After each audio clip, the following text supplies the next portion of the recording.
Hello friends, welcome to study Vigyan Prakash. तो आइए शुरू करते हैं आज यानी कि 5 अक्टूबर के सभी इंपॉर्टेंट करंट अफेयर। और देखिए, नोबेल पुरस्कारों की घोषणा कर दी गई है। सबसे पहले बात करते हैं फिजियोलॉजी या मेडिसिन के क्षेत्र में ये डिक्लेयर किया गया है कि इस साल डेविड जूलियस और अर्डेम पटापॉसियन को यह पुरस्कार दिया जाएगा। दोनों ने तापमान और स्पर्श के लिए रिसेप्टर्स की खोज की है। तो इस साल ये जो पुरस्कार है वो तापमान और स्पर्श के लिए जो रिसेप्टर्स होते हैं हमारी बॉडी में, हमारा जो न्यूरॉन्स होता है, जो नर्वस सिस्टम होता है, वो कैसे काम करता है, इस पर एक खोज आई है। और इसी के लिए इन दोनों महान वैज्ञानिकों को, डेविड जूलियस और अर्डेम पटापॉसियन को, इस साल 2021 के लिए मेडिसिन के क्षेत्र में नोबेल पुरस्कार देने की घोषणा कर दी गई है।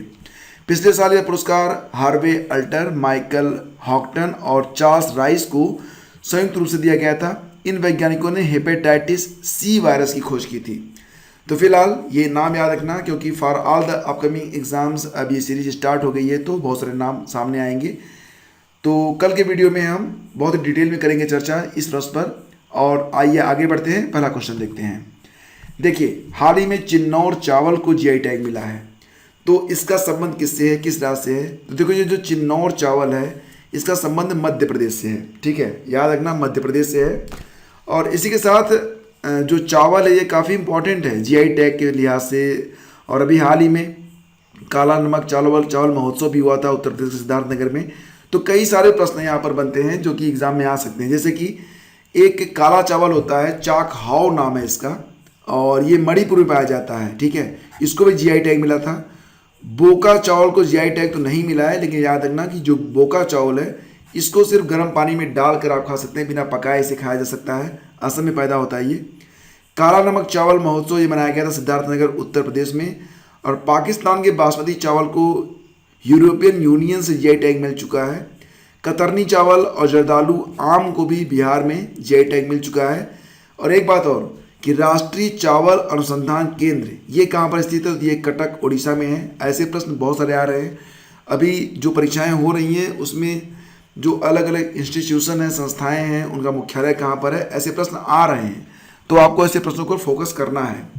अंतर्राष्ट्रीय चावल अनुसंधान केंद्र ये कहाँ पर है? फिलीपींस में है, मनीला में।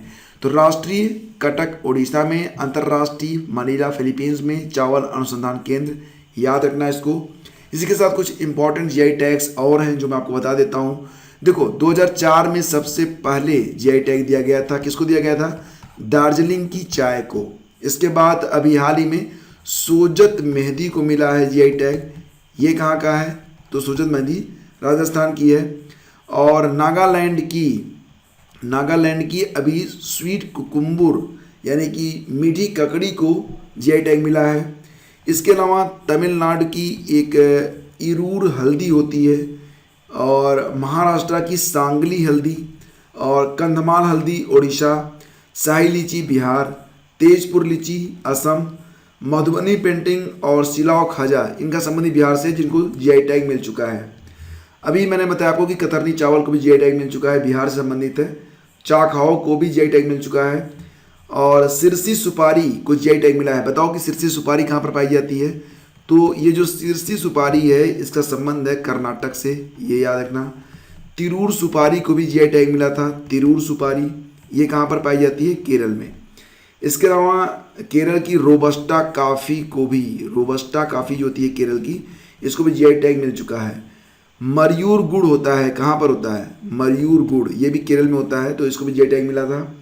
और एक पलानी पंच मिर्थम प्रसाद है तमिलनाडु का, इसको भी जीआई टैग मिल चुका है। कड़कनाथ मुर्गा जीआई टैग प्राप्त कर चुका है मध्य प्रदेश से। और सोहराई खोबर पेंटिंग जो कि झारखंड से है, इसको भी मिल चुका है जीआई टैग। और अभी हाल ही में लगभग 3-4 महीने हुए होंगे, गोरखपुर से टेराकोटा को जीआई टैग मिला था। तो ये कुछ इंपॉर्टेंट पॉइंट्स थे। आइए आगे बढ़ते हैं। देखिए, NRFA national financial reporting authority के अध्यक्ष का अतिरिक्त प्रभार ये दिया गया है किसको? अशोक कुमार गुप्ता को। तो विकल्प सी यहाँ पर सही है। अशोक कुमार गुप्ता जो वर्तमान में है तो भारतीय प्रतिस्पर्धा आयोग के ये अध्यक्ष हैं। इनको अतिरिक्त प्रभार मिला है NRFA का, यानी कि नेशनल फाइनेंशियल रिपोर्टिंग अथॉरिटी के अंतर्गत। और फ्रेंड्स, यहाँ पर JB महापात्रा का नाम है, तो ये CBDT के अध्यक्ष हैं।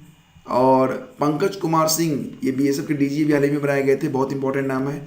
संजय अरोड़ा जो कि आईटीबीपी के डीजी बनाए गए हैं, ये नाम भी काफ़ी इंपॉर्टेंट है। तो सारे जो यहाँ पर विकल्प हैं सभी महत्वपूर्ण हैं, मैंने सभी के बारे में आपको बताया। और हाल ही में किसे दूरसंचार विभाग का सचिव नियुक्त किया गया है, तो इसका उत्तर हो जाएगा के राजा रमन को। और इन्होंने किसका स्थान लिया है, अंगू प्रकाश का स्थान लिया है। ब्रजेश मिश्रा का नाम भी यहाँ पर आ रहा है। तो ब्रजेश मिश्रा का नाम क्यों आ रहा है, देखो अभी हाल ही में ये भारत के पहले सुरक्षा सलाहकार थे ब्रजेश मिश्रा जी, इनका निधन हो गया है, ठीक है, इस पर भी एक क्वेश्चन होगा।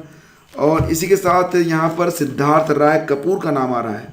तो देखो सिद्धार्थ राय कपूर के बारे में मैं आपको यहीं पर बता देता हूँ, उस पर एक क्वेश्चन बन सकता था, लेकिन अधिक क्वेश्चन करने की कोई जरूरत नहीं है, फैक्ट आपको पता होना चाहिए। तो सिद्धार्थ राय कपूर को guild of India, producer guild of India का अध्यक्ष बनाया गया है। प्रोड्यूसर गिल्ड ऑफ इंडिया का अध्यक्ष बनाया गया है सिद्धार्थ राय कपूर को। तो दूरसंचार विभाग का सचिव कौन बना है, के राजा रमन, ठीक है। और इसी के साथ ये भी याद रखना कि भारतीय प्रशासनिक सेवा के अधिकारी राजीव बंसल ने नागर विमानन मंत्रालय के सचिव के तौर पर पदभार संभाल लिया है। अगला क्वेश्चन होगा, भारत के पहले राष्ट्रीय सुरक्षा सलाहकार का निधन हो गया है, तो इनका नाम क्या है। मैंने अभी आपको बताया कि इनका नाम है ब्रजेश मिश्रा। और इसी के साथ आपको ये भी बता दें फ्रेंड्स कि ये बहुत ही महत्वपूर्ण प्रश्न है, क्योंकि ये अटल बिहारी वाजपेयी जो कि हमारे पूर्व प्रधानमंत्री थे, उनके प्रधान सचिव भी थे। ब्रजेश मिश्र इंडोनेशिया में भारत के राजदूत के अलावा संयुक्त राष्ट्र में भारत के अस्थायी प्रतिनिधि भी रह चुके हैं। 29 सितंबर 1928 को मध्य प्रदेश में जन्मे ब्रजेश मिश्र वर्ष 1998 से 2004 तक भारत के राष्ट्रीय सुरक्षा सलाहकार थे। वर्तमान में हमारे राष्ट्रीय सुरक्षा सलाहकार कौन है, अजीत डोभाल हैं। और ब्रजेश मिश्र के पिता द्वारका प्रसाद मिश्र जो थे, ये मध्य प्रदेश के मुख्यमंत्री भी रह चुके हैं, ठीक है। आगे बढ़ते हैं, किस राज्य को बेस्ट स्टेट कॉम्बैटिंग कोविड-19 अवार्ड से नवाजा गया है, तो इसका आंसर हो जाएगा ऑप्शन बी यानी कि कर्नाटक को, ठीक है। तो फ्रेंड्स यहाँ पर दिल्ली के लोकनायक अस्पताल के बारे में भी जान लीजिए। दिल्ली के लोकनायक अस्पताल को कोविड-19 का मुकाबला करने के लिए सर्वश्रेष्ठ सरकारी अस्पताल का तमगा मिला। गुजरात और केरल राज्य को बेस्ट वैक्सीनेशन ड्राइव बाय ए स्टेट का भी अवार्ड दिया गया है। हाँ देखिए फ्रेंड्स, अक्टूबर में आपकी परीक्षाएं आ रही हैं, तो हमारा फोकस ज़्यादातर रिवीजन पे रहेगा और जितने भी करंट अफेयर के प्रश्न होंगे उनको हम थोड़ा सा शार्ट में रखेंगे ताकि आपका अधिक समय करंट अफेयर में ना लगे। लेकिन तैयारी आपकी होती रहनी चाहिए, क्योंकि अभी अगले महीने में भी बहुत सारी परीक्षाएं होनी हैं, तो आपको तैयारी अपनी रोकनी नहीं है। तो हाँ, थोड़ा सा वीडियो शार्ट रहा करेगा ताकि आपका समय यहाँ पर कम लगे। आगे बढ़ते हैं। देखो, उत्तर प्रदेश हिंदी संस्थान ने वर्ष 2020 का भारत भारती सम्मान किसे प्रदान किया है, तो ये हैं पांडे शशि भूषण सितांशु को। ऑप्शन डी यहाँ पर करेक्ट होगा। और आपको यहाँ पर फ्रेंड्स बता दें कि अमृतसर के रहने वाले साहित्यकार पांडे शशि भूषण सितांशु को उत्तर प्रदेश हिंदी संस्थान का सर्वोच्च भारत भारती पुरस्कार प्रदान किया जाएगा। उन्हें 8 लाख रुपए का पुरस्कार मिलेगा। लखनऊ के डॉक्टर राम कठिन सिंह को लोहिया साहित्य सम्मान से अलंकृत किया जाएगा। मैंने इसके बारे में कल आपको बताया भी था, और उन्हें 5 लाख रुपए मिलेंगे। उत्तर प्रदेश हिंदी संस्थान के वर्ष 2020 के सम्मानों पर निर्णय ले लिया गया है और शुक्रवार को कार्यकारी अध्यक्ष डॉक्टर सदानंद प्रसाद गुप्त की अध्यक्षता में पुरस्कार समिति की बैठक हुई है। 2020 में जो किताबें आई थी उस पर सर्वसम्मति से सम्मान के लिए विद्वानों के नामों का चयन कर लिया गया है। तो सर्वोच्च भारत भारती सम्मान ये पांडे शशि भूषण सितांशु जो कि अमृतसर के हैं उनको दिया जाएगा। लोहिया साहित्य सम्मान लखनऊ के डॉक्टर राम कठिन को। हिंदी गौरव सम्मान भगवान सिंह गाजियाबाद। महात्मा गांधी साहित्य सम्मान मिलेगा डॉक्टर महेंद्र मधुकर को जो कि मुजफ्फरनगर बिहार से हैं।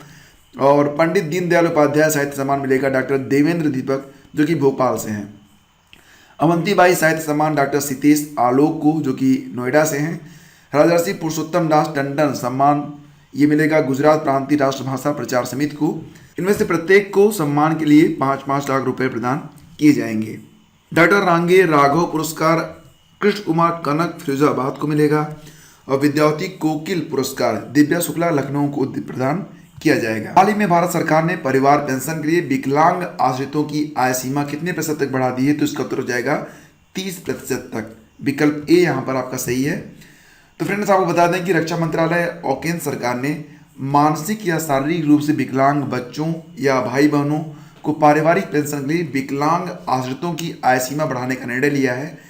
बच्चा या भाई बहन आजीवन पारिवारिक पेंशन के पात्र होंगे यदि परिवार पेंशन के अलावा अन्य स्रोतों से उनकी कुल आय संबंधित मृतक सरकारी कर्मचारी या पेंशनभोगी द्वारा लिए गए अंतिम वेतन का 30% से कम है और उस पर स्वीकार्य महंगाई राहत भी उनको मिलती है।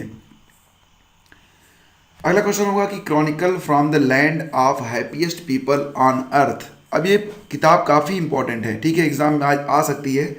Chronicle from the land of happiest people on earth, ये किसका उपन्यास है? तो ये किताब लिखी गई है वोले सोयंका के द्वारा।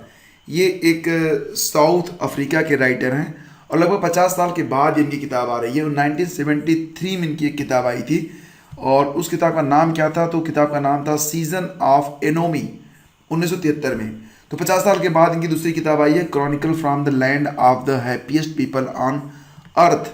और ये भी याद रखना कि जो वोले सोयंका हैं ये अफ्रीका के पहले नोबेल पुरस्कार विजेता हैं। किसमें? साहित्य में, ठीक है।